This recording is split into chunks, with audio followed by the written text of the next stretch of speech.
Today is a day for fools.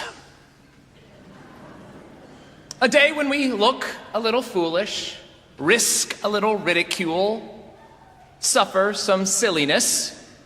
Sure, some of us are more into it than others, bringing our own traditions, our own creativity to it. But by the end of the day, we can be almost assured that at least a few of us will have been gotten good.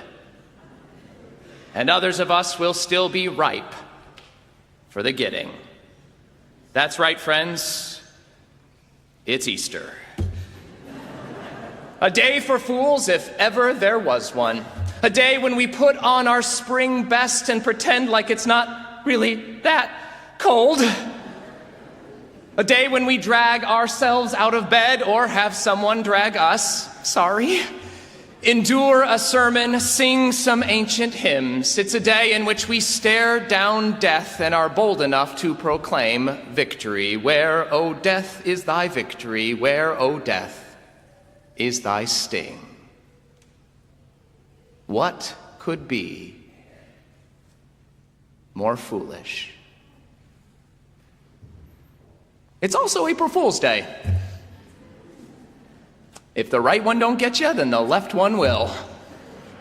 It's April Fool's Day. You know, that one day of the year that we have to be absolutely certain before leaving the house that our shoes are tied, our flies are zipped, that there is indeed no stain on our shirts just under our chin.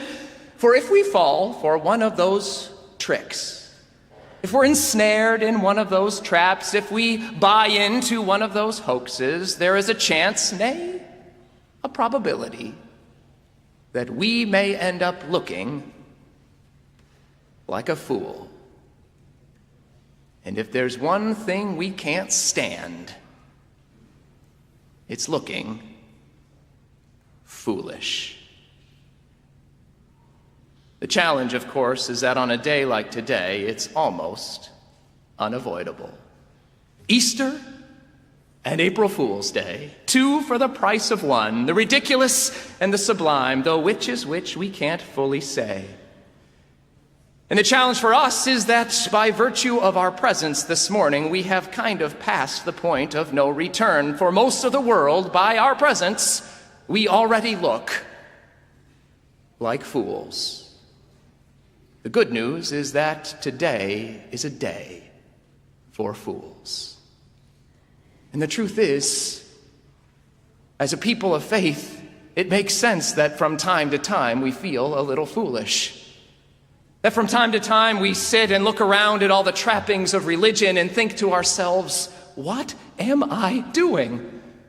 Not even to mention what we believe. We who proclaim that from despair can come hope, that from pain can come healing, and perhaps most foolish of all, that from death can come new life, are bound to look a little foolish. After all, we live in a world that every day seems to teach us the opposite. A world that when we look around, it does not feel like death is even slightly conquered. It's everywhere we look, from Sacramento to Sandy Hook to Syria. And with every breaking news alert, we seem to be reminded just how far this broken world has to go. To stand up and to shout hallelujah in the midst of gun violence, of racism, of gender inequality, of homophobia, of climate change, of xenophobia, of pick your poison, friends.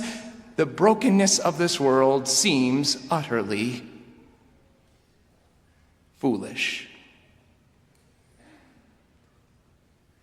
And they're right. We're right.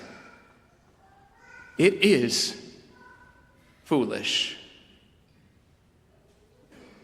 But if we've learned anything from the history of our faith, is that sometimes it takes a fool to change this broken world. Someone who's foolish enough to stand up when everybody else wants to sit down, to speak out when everyone else wants to stay silent, to go when most would prefer to just stay home. The good news, friends, is that everybody plays the fool sometimes. The question is, what kind of fool will we be? The kind that works to change this broken world? Or the one who never tries? Easter is about trying. Even when all seems hopeless, even when we have our doubts, even when we are overwhelmed and are afraid of looking foolish, Easter is about trying. It's about looking out at the world and recognizing that no matter how dark, how dank, how dreary things seem, new life is possible. It's the promise that what is not what has to be. Do you see? Easter is a chance at a new beginning, a fresh start, an opportunity to change the world. And so, my fellow fools, on this our day, we try just that. Today, we do our best to begin that process of changing this world, honoring the Easter tradition, leaning on those fools who have come before us. Today, we are offered a fool's guide to a fresh start in 8 simple steps. Just kidding, April Fools. 3 steps. You're welcome. Step 1 on our Fool's Guide to a Fresh Start: braving the darkness. We follow one particular fool this morning, Mary, not the mother of Jesus, but Magdalene. She's one of those few people that we know is mentioned more times than most disciples in the Gospels, but about whom we know virtually nothing about. That, of course, hasn't stopped us from making judgments about her character, but that, as we know, is often how we treat women in this world. The truth is, all we really know about Mary is that she was a follower of Jesus, that she was someone taken in, foolish enough to follow Jesus over these past few years, and as of Friday had just seen him die. And the world must have felt pretty dark. Now remember, this is coming from John's gospel, the last gospel written 70 or 80 years after Jesus. And he was writing to a people who were also struggling. They'd been kicked out of the synagogue. They no longer believed that Jesus was coming back any moment. They just didn't know what to do. Their world felt dark.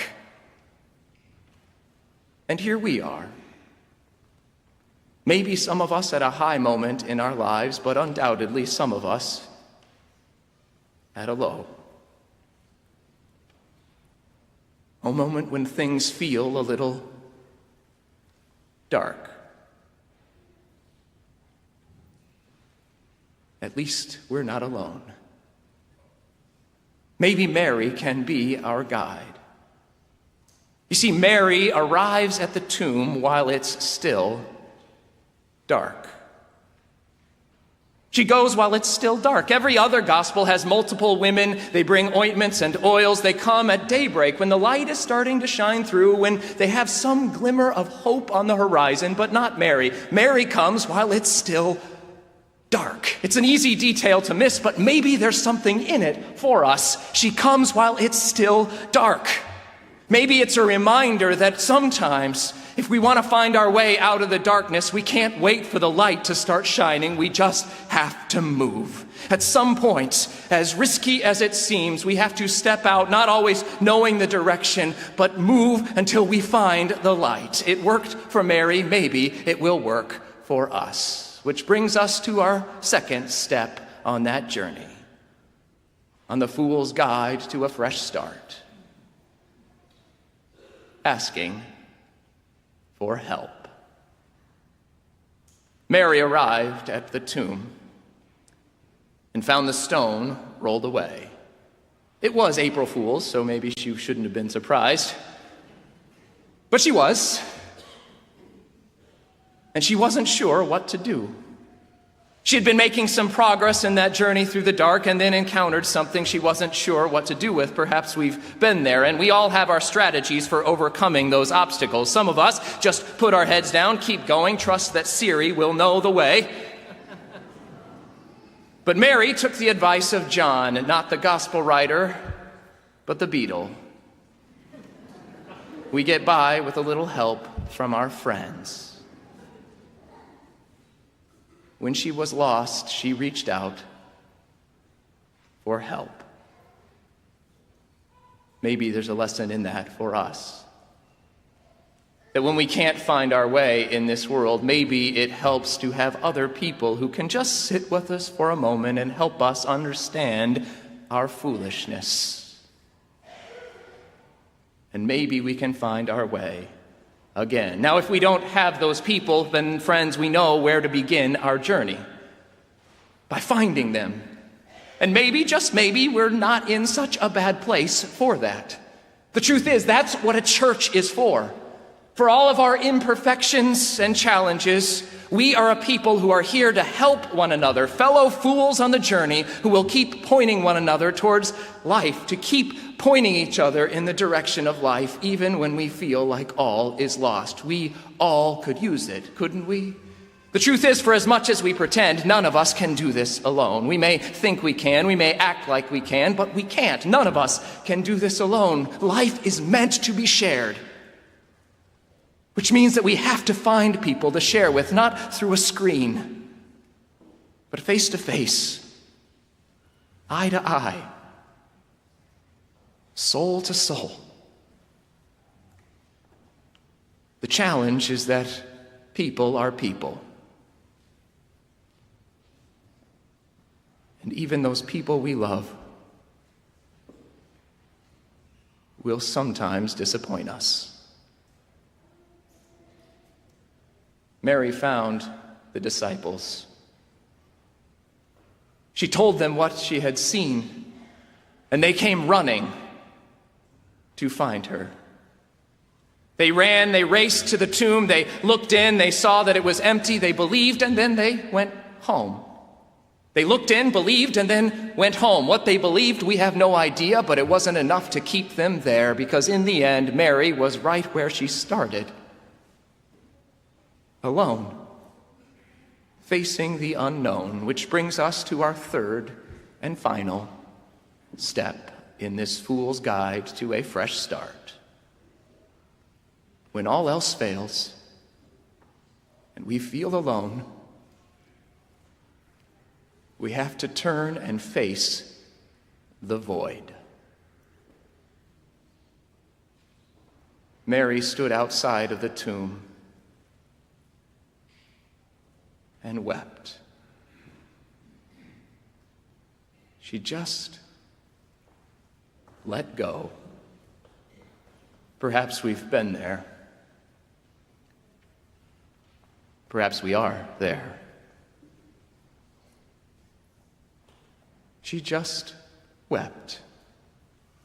And then when she was done, or when she found her way through, somehow she managed bravely to risk taking a look into that place she had been avoiding. We all have them, right? Those corners of our mind, those places that we dare not look for fear of what we might find there, pretending that if we can just ignore them long enough, they will go away. But Mary was brave enough to look. For her, it meant facing loss. For us, it might mean something else. But life is worth it, friends. She peeked into the tomb, and whereas the disciples saw a tomb half empty, she saw one half full. Classic Mary. She looked into the tomb, and she sees two messengers, two angels dressed in white, standing there and asking her, why is she weeping? She tells them, they've taken away my Lord, and I do not know where they have placed him. It's a pretty honest confession, and in that confession, she takes the first step towards life, the first turn towards life, quite literally. She turns around, and there is Jesus. But she doesn't know it's him. He too asks her why she's crying, and she offers the same response, and it's not until he calls her by name, Mary, that she understands it's him. And once she finds life, she embraces it and won't let go. Jesus says to her, you have to not hold on too tightly, but to go and share this good news with others. Life is meant to be shared. You have to go and share it with others. And because she did, we have a story to tell this morning. Let's be honest, friends. We have our doubts about this whole incident. None of us were there 2,000 years ago. We have no idea what actually happened on that day, and we have our questions. Was it a bodily resurrection? Was it a spiritual resurrection? Was it something else entirely? We don't know, but we do know this. The promise of Easter is true, and it gets truer in the telling, that what is not what has to be. That no matter how dark, how dank, how dreary this world seems, new life is always possible. That there is a kind of life that not even death can destroy. We know it's true because we've seen it in our world. We've seen it with our own eyes as we watch those fools throughout the years live out their faith and find life. Perhaps we could do the same. We honor one of those faithful fools this week. Some will know that this week marks the 50th anniversary of the assassination of the Reverend Dr. Martin Luther King Jr. He was one of those fools who, when all was dark, was brave enough to share his dream with the world. And though, like Jesus, things didn't end well for him, also like Jesus, even in death, he found life. He found life because the message he came to share, rooted in the gospel of Jesus Christ, a message of love not for some but for all, is stronger than death. Yes, it might sound like an April Fool's Day joke, but friends, the entire promise of our faith is this: love wins in the end. That's why we're here. That's why we've gathered in this place. It may be only for fools to believe, but everybody plays the fool sometimes. The question is, friends, what kind of fool will we be? The kind that works to change this broken world? Or the kind that never tries? Easter is about trying. It's about braving the darkness. It's about asking for help. It's about turning and facing that void, but most of all, it's about life. And though it might sound foolish, the good news for us is that today is a day for fools. Thanks be to God. Amen.